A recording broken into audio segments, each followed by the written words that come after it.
From the Ticats Audio Network, this is Tiger Cats Game Day with Courtney Stephen and Mike Daly.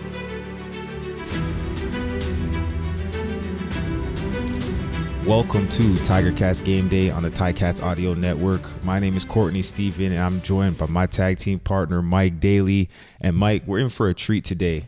And I don't think people would necessarily think this is a treat unless they've been paying attention to how these teams are playing. You got the 2-4 Montreal Alouettes coming to the Hammer to play against the 1-5 Hamilton Tiger Cats. This is an Eastern Division battle, the first of 6 straight Eastern Division games for the Hamilton Tiger Cats. And if you're wearing black and gold today, this is gotta be as close to exactly what the doctor ordered as possible.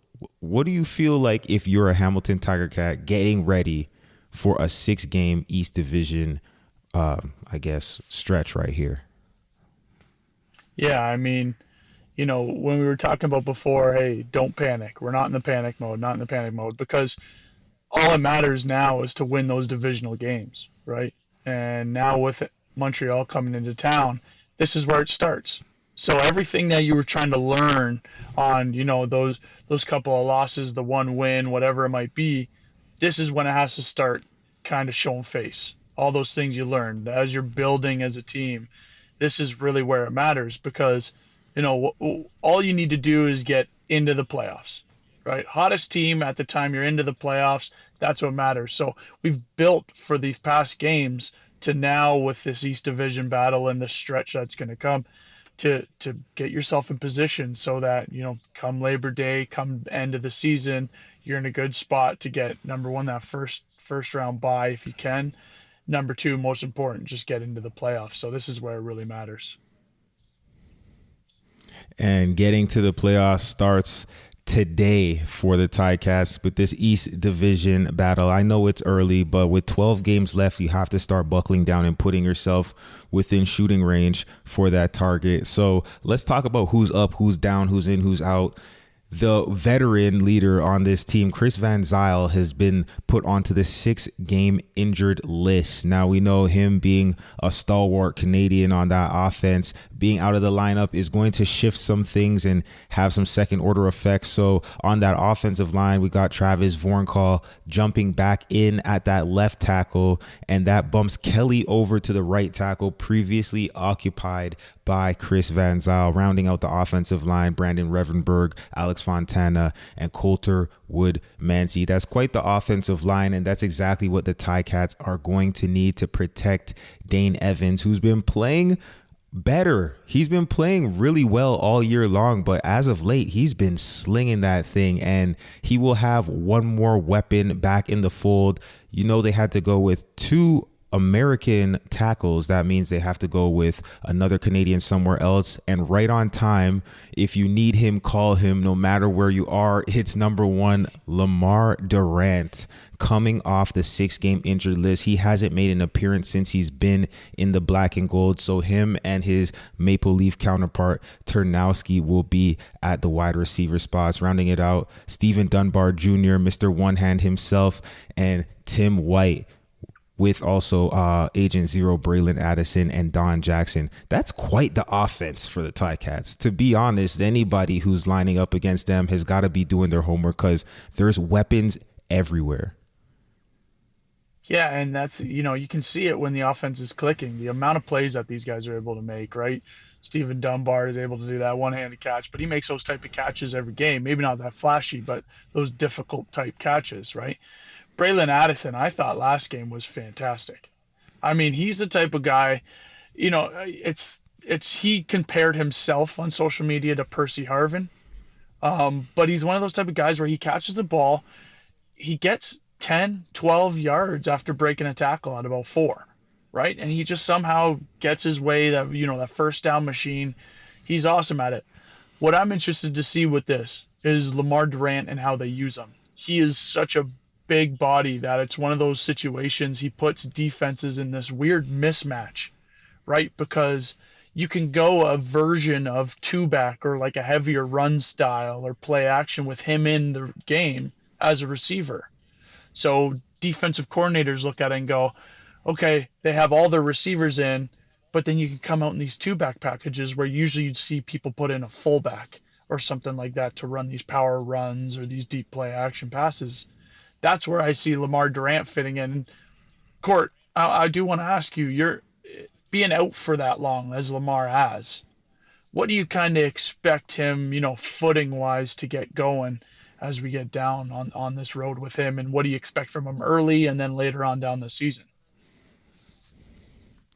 Well, I know from his time when he was in BC, he was more familiar playing out in that stationary position, the X or the Z receiver who lines up on the line of scrimmage. So it'll be great to see him in the slot. I don't think it's quote unquote new for him because a receiver is a receiver. And many of the American receivers, for example, when they get to the CFL, they got to learn the waggle for the first time. And it's not like a brand new position, just a little nuance. So given that he's had so much time to review the playbook and whatnot, I think that he'll actually fit in rather well. But it's a matter of him getting touches early and working himself in and not forcing it. Sometimes we can overthink things as players when we've had too much time to dwell on them, but he's a veteran player. He's made huge plays in this league before. The lights won't be too bright for him. And I think that, Tommy Condell works him in early just so he can get the mojo going, right? I don't think the first catch he makes is a 75-yard bomb. Maybe it is. Maybe he's just been visualizing. Nice. He's been listening to a little Jay Shetty in the morning to get his soul right and just, start out with a bang. But if I'm Lamar Durant, I'm thinking to myself, let's just get our hands on the ball, get back on the bike and see how familiar this feeling is. Because when he is on his game, man, he is a problem for a lot of defensive backs. And speaking of defensive backs, there's another person who has missed all of the games so far this season who will be back in action, and that is Cariel Brooks. He is the 2021 CFL interception leader. And so when you bring a guy like that back into the lineup, obviously it has an impact. Alden Darby Jr. had done an outstanding job at that boundary halfback spot, and now he will be playing that designated import role that we spoke about last week. But let's just flip to the other side of the ball. You've got a guy like Tunde Adeleke who's having, in my opinion, by far and away the best year for any safety in this league. Then you've got veteran guys like Ciante Evans and Jamal Rowe and Richard Leonard. This is potentially a 5 all-star. Any one of these guys could be an all-star in this back end. Going up against a guy like Trevor Harris, how important will it be for Brooks and Tunde and the rest of these DBs to really show up today? Yeah, and just talking about Brooks a little bit coming in, interception leader, but what really flashes on film when you watch him is just the amount of impact plays he makes tackling. I mean, he's able to punch that ball out all the time. He is as sure of a tackle as there is in the CFL, right? And that's such a big attribute to have because of how big the field is and to get people off on second down and whatever it might be. So having Brooks in that fold is awesome. And then to talk about it as a whole with Tunde and Brooks and then the veteran core that's back there, you need that with a guy like Trevor Harris, right? Because what Trevor's looking to do is he's looking to see what the defense is in before the ball snapped, right? You hear about this all the time. That's the Tom Brady type situations, right? It's the Ricky Ray situations where they're just trying to figure out, okay, what's the contour? I'm going to get the ball out as quick as possible. So now when you insert veterans into the fold that know what they're doing already, aren't confused with the defense, aren't thinking too much, then you can start playing with your looks, right? You can start showing opposites. So maybe if you're going to have a half low and a corner high, you can show the corner low first, right? And the half high first before the snap. And then that way, when Trevor's looking out there saying, okay, what are they in? Where are they in? And there's a bunch of guys moving around all the time and being comfortable with it, they won't know until the play happens. And then that's a 1 second that's on your side. So having that vet crew in, I think is going to be awesome. And, if they can keep this going for the long stretch of these East games, it's just going to help them grow, get better. And then, like I said, be ready for the playoff run. Absolutely. And Brooks spoke to those same things in this week during his media availability about competing against a guy like Trevor Harris, who's won games in this league. He's had comeback victories. As a matter of fact, I think he's had 15 come from behind game-winning drives in his career. He's no slouch, and he's an accurate passer, and he's a guy who knows how to beat you. Let's talk a little bit about his weapons for a quick second.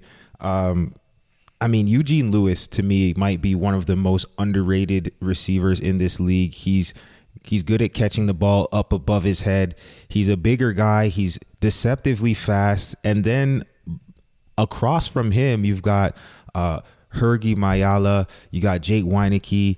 These are all guys who have proven that they can make plays. Now, is anyone keeping you up at night, having nightmares in your bed? I don't necessarily think so, but I mean, give them a chance to prove you wrong, and they're all pros. They've made big plays. I mean, Mayala had a great week last week, and even their returner, Chandler Worthy, last week he was shaky, had a couple of muffed kicks. He had some fumbles that ended up not helping him out, but we know this guy is as dangerous as they get in the game. So talk about this Montreal offense. I think the team is built around offense, whereas the Ticats are more so built around the defense. But Trevor Harris, how does he attack teams? What is his style? Yeah, so Trevor's always looking to get the ball out quick, right? He's trying to get into his playmaker's hands, get that thing out quick, right? The Montreal of old with Vernon Adams in there where they were airing it out constantly, that's going to kind of move a little bit. As soon as they have now said, okay, Trevor Harris is our guy, you're going to see them spread out a little bit more. So use those receivers, get the ball out of his hands quick, whether it's, 5-yard hooks, outs, ins, whatever it might be. But all he's doing is Trevor's just waiting for that one time you're in the defense that he likes. So if it's a man-to-man situation where he's like, okay, I have Eugene Lewis on the outside here. I got my man-to-man. I got my zero blitz, whatever it might be. I'm throwing the ball up to him because time and time again, you see Eugene Lewis. It's like a rebounder in basketball. Throw that ball up in the air, he goes up and gets it. It's incredible. He's very, very good at it. And then finally with this offense, they do try to establish the run as much as they can. With Jeshaun Antwi in there, they're going to try to hand that ball off as much as they can, try to get a little bit of weight off of the shoulders of the receivers and quarterback. But look for Trevor Harris to be getting his ball out quick, right? He'll take a couple shots up to Jake, taller receiver, Eugene Lewis, and another taller receiver. And everything's going to be, find the holes and then one or two shots down the field for a little rebound opportunity. I think that's what's going to happen. But, Court, I do want to ask you, because now with the move away from Vernon Adams to the Trevor Harris situation, right, is this kind of settling for Montreal, or do the Ticats get them when, they're in this transition phase from Kahari and Machocha and Trevor Harris and Vernon? Does it bode well for us, or is it, are they kind of figuring out their stride at this point? Well, this Montreal team has been showing flashes of really, really impressive football. They've had to rally to come back and win against Ottawa. They've shown that they can make the explosive play in the run game and the pass game. And you would feel the vibe that these guys are rallying around Trevor Harris. He's a proven winner. And when you've been to the mountaintop before, so to speak, there's a different way that you can convey that energy to your teammates. There's a different level of calm. There's a different level of poise when you're in tough or tight situations. And I actually think early on, the coaching decision change could have rattled a lot of people. But I think that the performance of the team since the move has given them a spark of hope. Now, personally, do I think that you fire your coach like a couple weeks into the season when everything is still in front of you? I mean, as somebody who talks into a microphone about football, I think that's a bad idea, but I don't get paid to make those decisions. But when you have a guy like Trevor Harris, that's like an ace up the sleeve. And you know what? we could be looking at a GM who made one of the great moves to spark a little bit of energy and get a change. When things aren't going well, sometimes you just need to change something. And if bringing in Trevor Harris to that starting role is that spark that they needed, then you know what? Hats off to them for having the guts to make that call. I would ask you, though, how about this run game? When your all-star, superstar, best running back in the league, many would say, goes down in game 1, and then you've got to have a young guy come in there and be a running back. And I want to say it was the same game. He had like a 35-yard run that he just broke off to let everybody know, hey, guys, like, calm down. I'm here. I can do this. Joshua Antwi, like, how good is this guy? Yeah, I mean, it helps them so much. The Montreal of that everybody's used to seeing is hand it off to stand back, hand it off to stand back, hand it off to stand back. So in order for them to continue their offensive trend or whatever you want to call it and help out the quarterbacks, help out the receivers, they're like, okay, well, Joshua, you got to be able to do this. And, you know, he's kind of kept doing it. Maybe not to the same page as a William Stanback, but he's busting off a couple huge runs a game. I mean, he's getting them first downs when they need it. It's one of those things where, you know, in the Ticats defensive room, you can't say, hey, they lost William Stanback, it's all on Trevor Harris now. You got to say, oh my gosh, Joshua Antwi's getting these runs off. He's breaking runs. He's getting first downs, whatever it might be. We have to worry about this aspect of their offense. So now you look at it and you go, okay, Trevor Harris and the receivers, he's going to get out quick. He knows what's going on. But we can't just give up on the run. We have to make sure that we're in there. We're worried about this. We're stopping it. Right. They're averaging 90 yards per game on the ground. Montreal is, compared to Hamilton's 73. The second-year player out of Calgary has been toting that thing, as they say. Let's talk a little bit about the trends for this Montreal team. Again, we were talking about how they're built around offense. The last game, 44 points against Ottawa. Their other win against Saskatchewan, they put up 37. This is a team that can be explosive and they can light up the scoreboard. But when we go on to the other side of the ball, Hamilton has not been as proficient. Their highest score of the year was that game against Calgary that went to overtime. They scored 30. Other than that, they've scored 25 twice. Not quite the same numbers as far as points that Montreal has been putting up. But if you look at the offense, total yards per game, Hamilton 372 compared to Montreal's 359. If we look at passing yards, Hamilton's averaging 299 a game, Montreal averaging 269. So Hamilton can move the ball. It seems like Montreal is doing a better job scoring actual touchdowns. So taking those things into consideration, what is the formula for Hamilton to come out victorious in this one? Is it simply don't let Montreal score 6 when they get down into the Hamilton side of the field and just force them to continue kicking field goals? Or is it more so Hamilton's offense has to pick it up and score touchdowns, score majors, and stop getting in positions where they need to try field goals? Which side of the pendulum or which side of the debate are you on, Mike?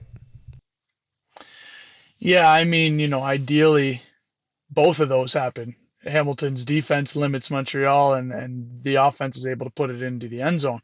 But I think when you look at this team as a whole, what comes down to, you know, getting them over this hump is putting that ball in the end zone. That's got to be 1A. Because, you know, you look at last week with BC, right? Hamilton's defense did a good job on one of the more explosive offenses in the CFL, right? 17 points in the CFL. That's a good number to keep them at. When you get an offense to slow down like that, like Hamilton did against BC, Hamilton's offense needs to put that ball in the end zone in order to win these type of games, right? You see it time after time again. I think, you know, you don't win games kicking field goals. And that's kind of this weird situation they're in right now where, and how do you change that? I don't know. In court, maybe I'm going to ask you that after, but I think what you look at is with this team is you got to put the ball in the end zone, because if your defense can keep playing the way they've been playing these past couple of games, the only focus should be, okay, let's put up these points, let's win these games. And that's really where it's hurting Hamilton. But how do you change that as a coach, right? When you're looking out in the back, or you've been in the rooms, how do you say, okay, like, listen, we're able to put up these yards, we're able to drive down the field.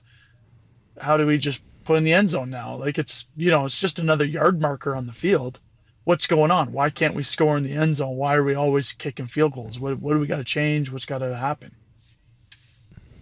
Now, I don't know if it's going to take more heroic efforts, because if you go across the board, you can see guys making amazing individual plays. I think that's been part of the big frustration this year for people inside that locker room, if they are having frustrations, or fans. It's just the roster is stacked with amazing players in Hamilton.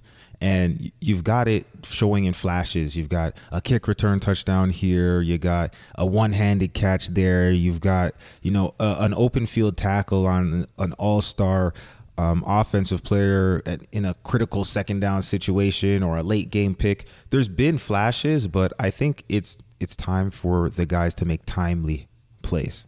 Right? They've been making great plays. They've been making a lot of them, but it's about the situational football. Can you make the second down possession catch on 2nd and 7 when you need to keep the drive going? That sometimes is bigger than the actual touchdown, because, for whatever reason, if you don't get down there, you don't actually have a chance to score. So I think starting fast and not letting it be close.